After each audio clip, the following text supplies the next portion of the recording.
একটি মা তার সন্তানকে ছোটবেলা থেকে আদর যত্নে বড় করে। যে ছেলে সবসময় মায়ের আঁচলের ছায়ায় বড় হয়, সে ছেলে হঠাৎ বিয়ে করে পরিবর্তন হয়ে যায়। না, পরিবর্তনটা বউ করে না, পরিবর্তন করে দায়িত্ব। কিন্তু 100%-এ 95% শাশুড়িরা ভাবে বউরা পর করে দিয়েছে তার ছেলেকে। কারণ ছেলে আর আগের মতো 24 ঘন্টা মাকে সময় দিতে পারে না। মাকে টাকা পয়সা খাবার সব কিছু দিলেও মা অসন্তুষ্ট। তার কারণ মা চাই বিয়ের আগের সেই ছেলেকে, যে 24 ঘন্টা তার কাছে থাকতো। যেহেতু ছেলের পরিবর্তনটা আসে বিয়ের পর, তাই শাশুড়িদের সব রাগ জেদ ক্ষোভ সব কিছু যায় বউয়ের প্রতি। শাশুড়িরা মুখে বলতে পারে সে আমার বউ না, মেয়ে, কিন্তু না, ছেলের বউ কখনোই মেয়ে হয় না। কিন্তু নিজের মেয়ে 24 ঘন্টা কাজ না করে শুয়ে বসে খেলেও মা কিছু বলবে না। কিন্তু ছেলের বউ একবেলা কাজ না করে শুয়ে বসে থাকুক, তখন দেখবেন যে শাশুড়ি নাকি মা। শাশুড়িদের কাছে নিজের মেয়ের জামাই তাকে লক্ষ লক্ষ টাকা দিলে, তার নিজের মেয়েকে ভালোবাসলে, মেয়ে অসুস্থ হলে জামাই রান্না করে খাওয়ালে জামাই আমার হীরের টুকরা। আর নিজের ছেলে তার শাশুড়িকে টাকা দিলে, বউকে ভালোবাসলে, বউ অসুস্থ হলে একবেলা রান্না করলে ছেলেকে বউ তাবিজ করেছে, ছেলে বউয়ের গোলাম। কি বন্ধুরা, কথাগুলো ঠিক বললাম তো? কম বেশি সব সংসারেই এই ঘটনাগুলি ঘটে থাকে।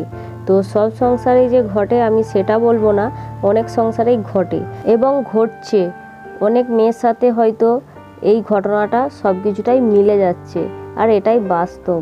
কিন্তু একটি মেয়ে তার সব কিছু ছেড়ে একটি অপরিচিত বাড়িতে আসে, কিন্তু বিয়ের দিন থেকেই বউয়ের বাপের বাড়ি থেকে কে কতটুকু কি দিল তা নিয়ে খোঁচাখুচি করা হয়। বউ একটু দেরিতে ঘুম থেকে উঠলে খোঁচাখুচি করা হয়, বউ তার হাজবেন্ডের সাথে একটু বাইরে গেলে খোঁচাখুচি করা হয়।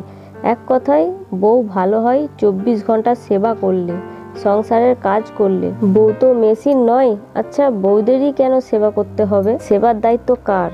তার নিজের সন্তানদের নাকি বউদের? বউরা বছরের পর বছর সহ্য করার পর যখন মুখ খোলে, কথার জবাব দেয়, তখন বউদের শুনতে হয় ছেলেটা কি আকাশ থেকে পেয়েছো, আরও কত কি। যেখানে পরের ঘরের মেয়েকে কখনো নিজের মেয়ে ভাবে না কেউ, সেখানে পরের মেয়ে অপরিচিত সংসারে এসে সবাইকে আপন করে কিভাবে নেবে? এখানে আসলে কেউই খারাপ না, সবাই পরিস্থিতির শিকার, সবাই তার নিজ নিজ জায়গা থেকে সঠিক। এবার তোমরাই বলো কমেন্টস করে, তো বউ খারাপ না শাশুড়ি? তো তোমরা এবার বলো, কথাগুলো কি ঠিক বললাম? শুরু থেকে যা যা বলে আসছি, আর এটাই তো হচ্ছে সব সংসারে, তাই না? খুব কম ভালো দুজন দুজনকে মেনে নিয়ে থাকে। একটা মেয়ে একটা পরিবার ছেড়ে চলে আসে যেন আর একটা পরিবার পাবে, কিন্তু সব শাশুড়িদেরও উচিত পরের মেয়েটাকে নিজের মেয়ের মতো কাছে টেনে নেওয়া। কারণ সে যদি নিজের মেয়ের মতো করে ভালোবাসে সে অন্য একটা পরিবারের মেয়েকে, তখন দেখবে সেই মেয়ে যতই খারাপ হোক না কেন, সেও সেই শাশুড়ি মাকে নিজের মায়ের মতো করে কাছে টেনে নেবে, ভালোবাসবে। তো তোমরা শুরু থেকে তো সব কিছুটা দেখতেও পেয়েছো, বুঝতেও পেরেছো। তো আজকে একটা নতুনভাবে ভিডিওটা তোমাদের সামনে প্রেজেন্ট করার চেষ্টা করলাম। তো কেমন হয়েছে জানিও। যেই ঘটনাগুলি সাধারণতভাবে সব সংসারেই হয়ে থাকে কম বেশি, তো সেই ঘটনাই আমি তোমাদেরকে শোনালাম। তোমাদের কেমন লেগেছে অবশ্যই কমেন্টসের মাধ্যমে জানিও। তো তোমরা ভিডিওটা তো শুরু থেকে দেখতেই পেয়েছো। মেয়েরাবকে নিয়ে স্কুলে গিয়েছিলাম, তো স্কুল থেকে বাড়ি ফিরে তো ওকে বাড়িতে রেখে একটু চলে এলাম কেনাকাটা করতে, দরকার আছে। তো দেখো সোনার দোকানে ঢুকেছিলাম, তো একটা নাকের নেব, আংটি, আরও টুকিটাকি কিছু নেওয়ার আছে।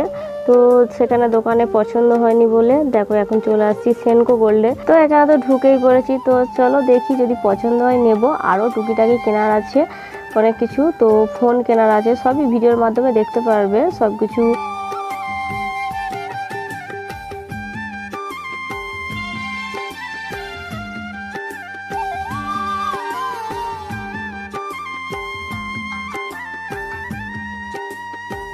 তো তোমাদের কেমন লাগলো কমেন্টসের মধ্যে জানিও।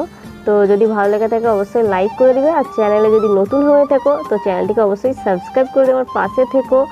যেই ঘটনাগুলি শুনিয়েছি তো এটা অনেক মেয়েদের জীবনের সাথে ঘটে গেছে, তো হয়তো তোমরাও যে ভিডিও দেখছো অনেকের সাথে হয়তো মিলে গেছে, তো কমেন্টস করে জানিও কাদের সাথে মিলে গেছে ঘটনাটি।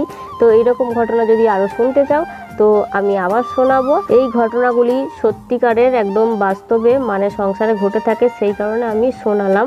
তো আমি কাউকে উদ্দেশ্য করে করিনি, ঠিক আছে? তো যদি ভালো লেগে থাকে অবশ্যই লাইক কমেন্ট অ্যান্ড শেয়ার করে দিও বন্ধুদের সাথে, আর চ্যানেলটিকে অবশ্যই সাবস্ক্রাইব করে রেখো। তোমরা ভালো থেকো, সুস্থ থেকো। তো আবার অন্য কোনো নতুন ভিডিওর সাথে দেখা হবে তোমাদের সাথে। তো চলো টাটা, বাই বাই, আল্লাহ হাফিজ।